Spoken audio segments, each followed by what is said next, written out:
Marx, todos los chinos lo conocen. El marxismo-leninismo es la base de nuestro partido.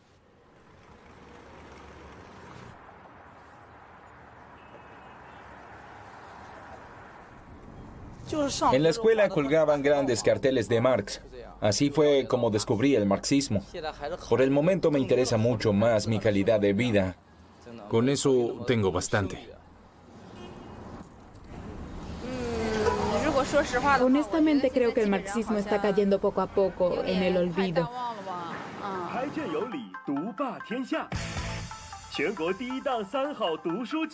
A todo esto, el gobierno chino invierte mucho dinero para divulgar las ideas marxistas en forma de libros, nuevos medios y hasta un programa de televisión.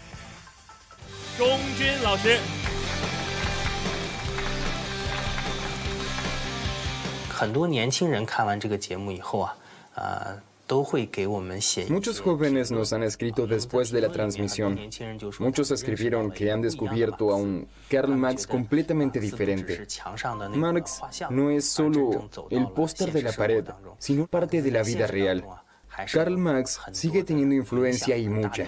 Sigue vivo y todavía es útil.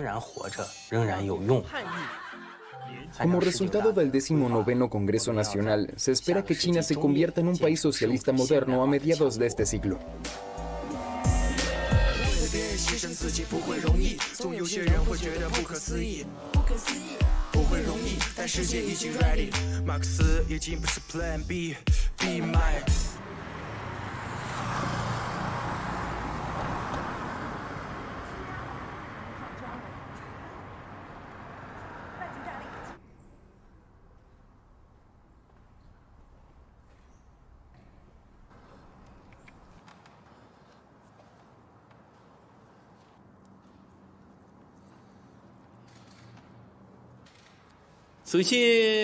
En primer lugar, mi tema se titula El Gran Caminante.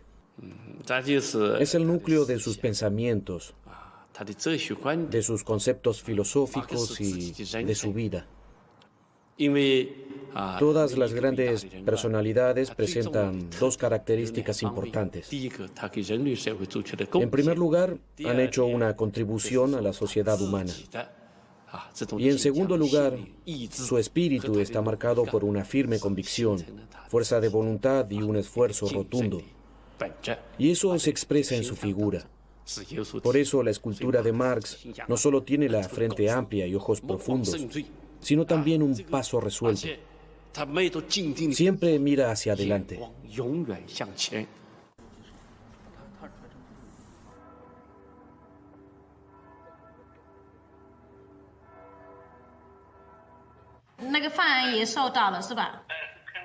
Ok, de acuerdo. Ya la vio. Ya le echó un vistazo. Sí, y la altura, el esbozo, ojalá sean como se los imaginó. Sí,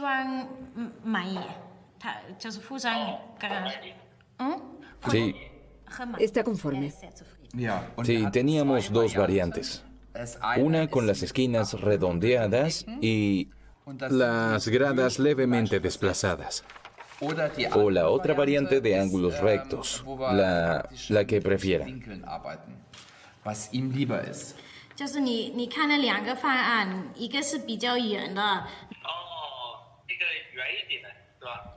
Redondeado. Redondeado, redondeado, ¿de acuerdo?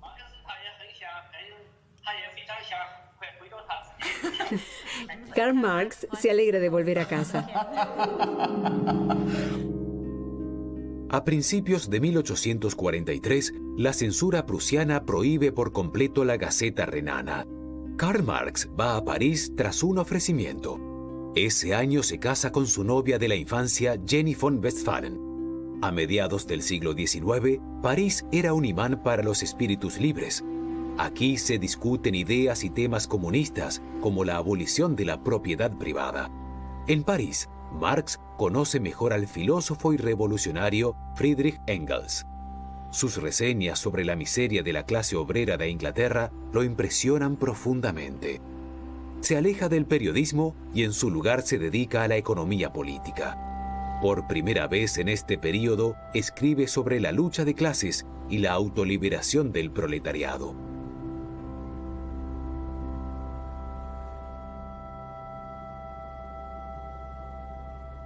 Formalmente en la sociedad civil, todos los miembros son libres y tienen los mismos derechos. De hecho, los proletarios solo pueden elegir a quién venderle su trabajo, es decir, con qué cadenas atarse. Si bien al trabajador se le paga por su trabajo, no produce cosas para su propio beneficio, sino para el beneficio del empleador. Produce el grano para el molino de otro. De esta forma, se encuentra en un círculo vicioso.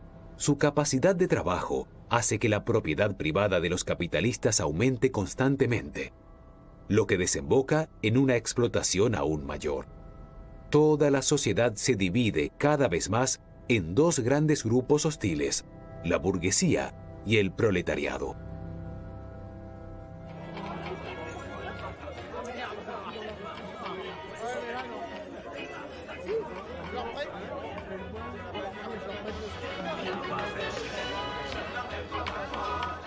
Marx es sumamente actual.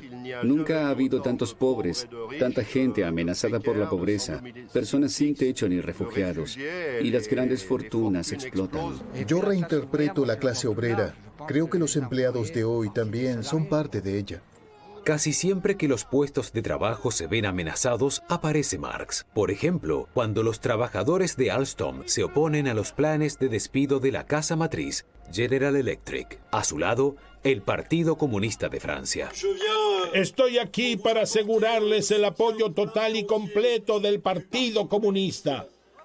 Acabo de decir durante una reunión intersindical que hemos calculado cuánto ganarán los accionistas con la fusión.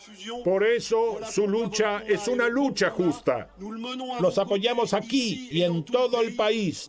Continuamos juntos. Gracias, señor Laurent.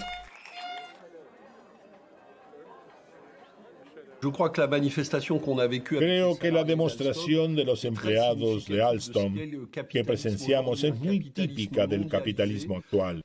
Un capitalismo globalizado que juega en contra de los trabajadores de países o emplazamientos industriales individuales.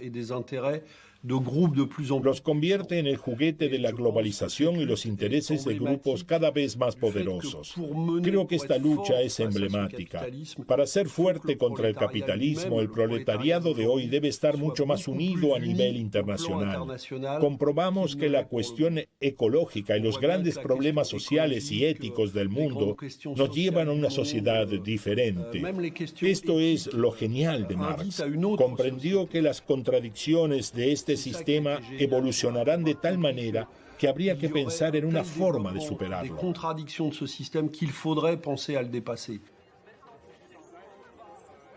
Creo que el Partido Comunista de Francia fue muy fuerte después de la guerra porque en los años 30 desempeñó un papel importante en la lucha contra el fascismo de Europa. Muchos avances importantes en lo social y económico están marcados por el comunismo, sobre todo el seguro social, que se introdujo en 1945 gracias a un ministro comunista. Creo que el eurocomunismo fue clave en la década del 70. El eurocomunismo surgió cuando los partidos comunistas europeos entendieron que el sistema soviético estaba agotado. El eurocomunismo se desarrolló en Europa Occidental en el contexto de la Guerra Fría.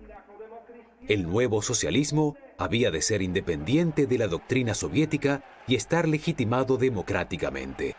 Esta idea encontró admiradores fervientes en muchos países, sobre todo en Italia y Francia. Mientras los partidos comunistas de Europa Occidental se alejan cada vez más de la Unión Soviética, la RDA busca forzosamente la solidaridad de Moscú, con grandilocuencia y propaganda. Aquí también el partido recurrió a medios autoritarios para imponer su interpretación del legado marxista, en el que no había espacio para la libertad de los escépticos. El 10 de mayo de 1953, la ciudad de Chemnitz recibió el nombre de ciudad de Karl Marx, lo cual fue un gran reconocimiento a las tradiciones revolucionarias de la clase trabajadora de esta ciudad.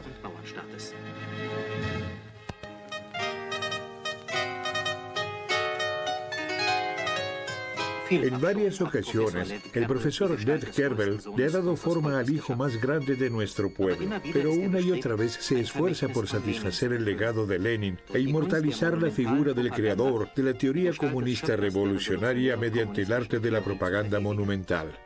Mientras trabaja sobre los diseños, Kerbel lee las obras de Marx. Quiere expresar de forma gráfica el contenido de las ideas revolucionarias del marxismo, la fuerza indomable de la naturaleza apasionada del revolucionario y científico.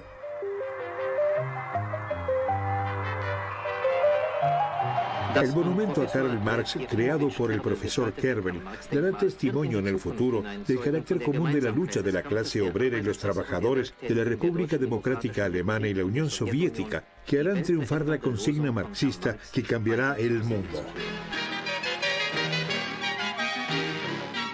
Bajo la ovación de 250.000 habitantes, el camarada Erich Honecker dice: llegará el día en que todos los pueblos del mundo se quitarán el yugo de la explotación y levantarán un monumento al hombre que encontró la clave para la liberación de la humanidad en el lema "Proletarios de todos los países, unidos", Karl Marx.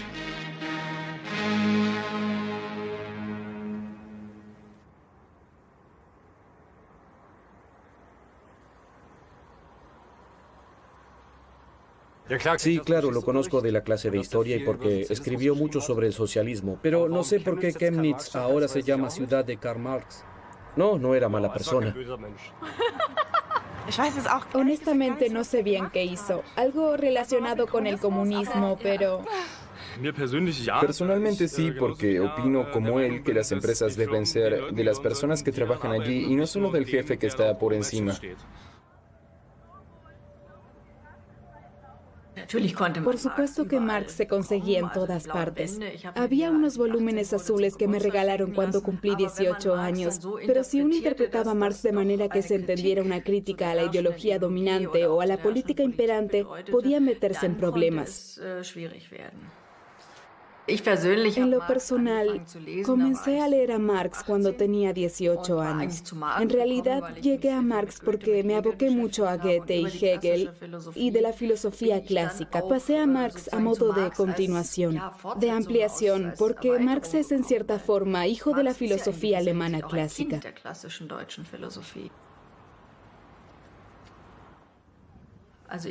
Creo que anticipó muy bien esta concentración de capital, que el capitalismo no es simplemente una economía de mercado, sino por el contrario, que tiende a unidades empresariales cada vez más grandes. Y al final también elimina la productividad. Eso es lo sensacional de su desarrollo, por así decirlo. Y eso es algo que hoy tenemos en muchas áreas. 4 o 5 grandes empresas dominan el mercado. También lo comparten en cierta medida y ya no están tan orientadas a la innovación como a menudo se le atribuye al orden económico actual.